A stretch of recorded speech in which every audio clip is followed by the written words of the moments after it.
October the 7th. More than 15 months of terror for the hostages, their families, the Israeli people. More than 15 months of suffering by the innocent people of Gaza. Fighting in Gaza will stop, and soon the hostages will return home to their families. The elements of this deal were what I laid out in detail this past May, which was embraced by countries around the world and endorsed overwhelmingly by the UN Security Council. The deal is structured in 3 phases. Phase 1 will last 6 weeks. It includes a full and complete ceasefire, withdrawal of Israeli forces from all the populated areas of Gaza, and the release of a number of hostages held by Hamas, including women and elderly and the wounded. And I'm proud to say Americans will be part of that hostage release in Phase 1 as well. And the Vice President and I cannot wait to welcome them home. In exchange, Israel released hundreds of Palestinian prisoners. And during Phase 1, the Palestinians can also return to their neighborhoods in all the areas of Gaza. And the surge of humanitarian assistance into Gaza will begin. And the innocent people can have a greater access to these vital supplies.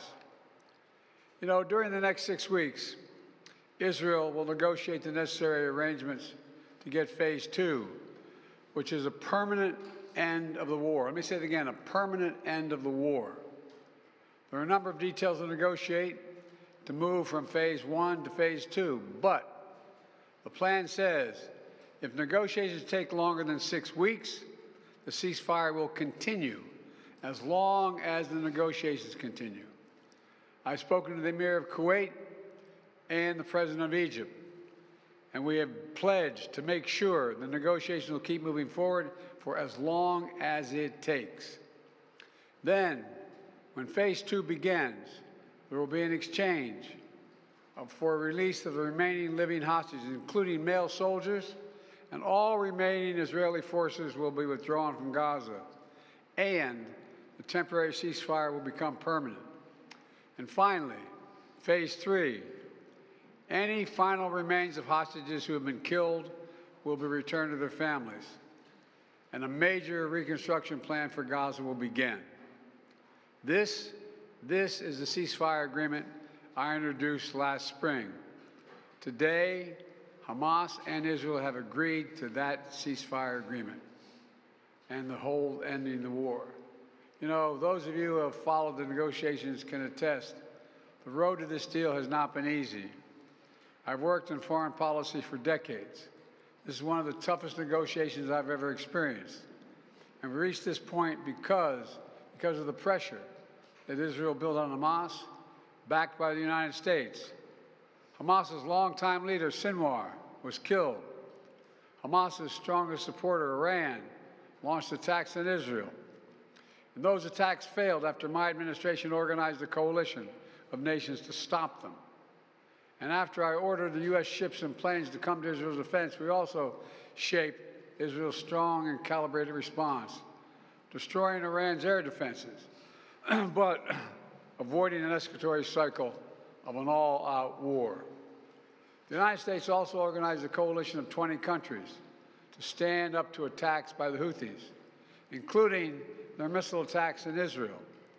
Then, Hezbollah, another of Hamas's strongest backers, was significantly weakened on the battlefield, and its leadership was destroyed.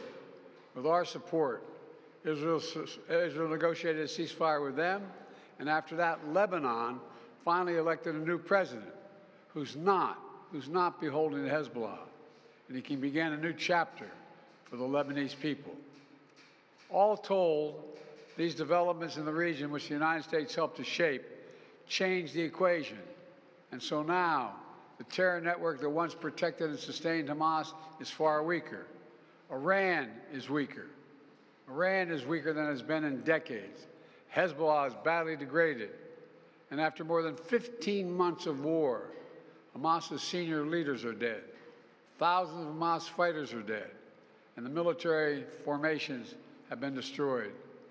With nowhere to turn, Hamas finally agreed to releasing hostages. You know, there was no other way for this war to end than with a hostage deal.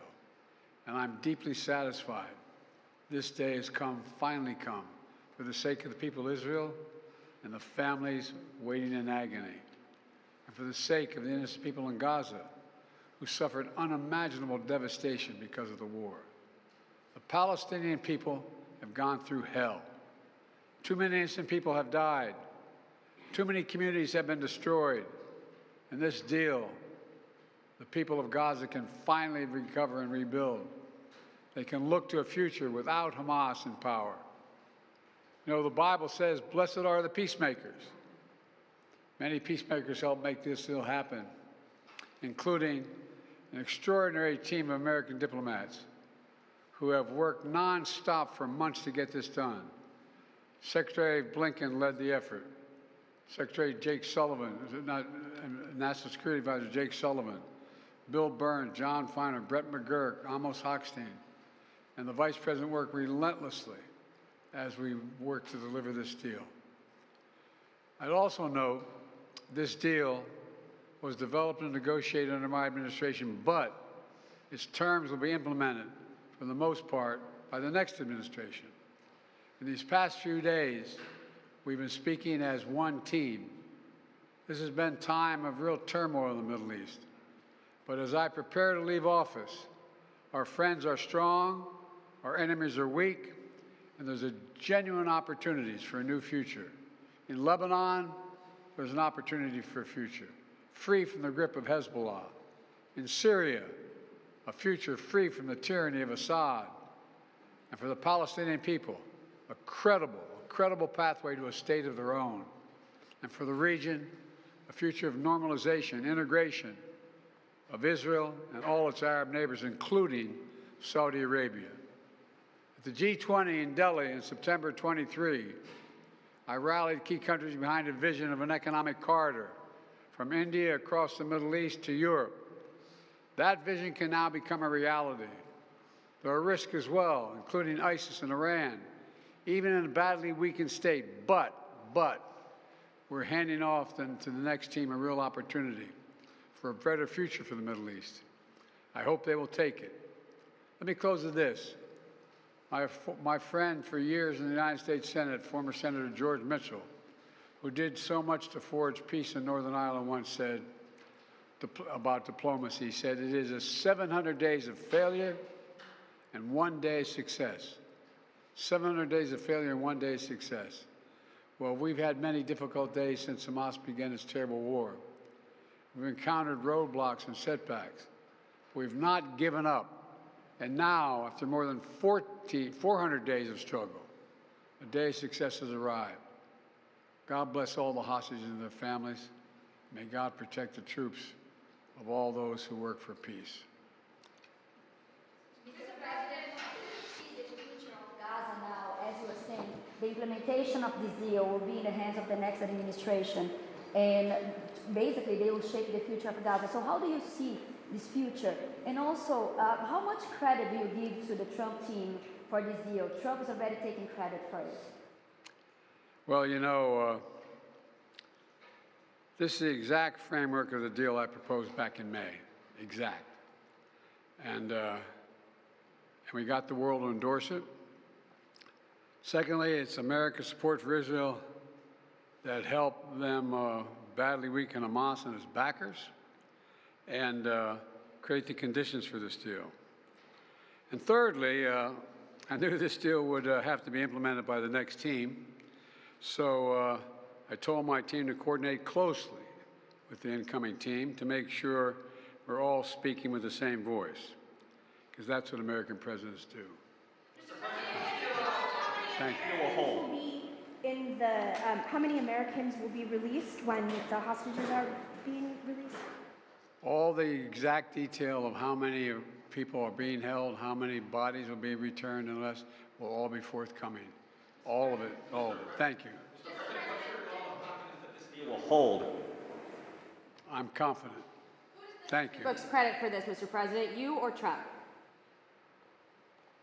Is that a joke? Oh, thank you.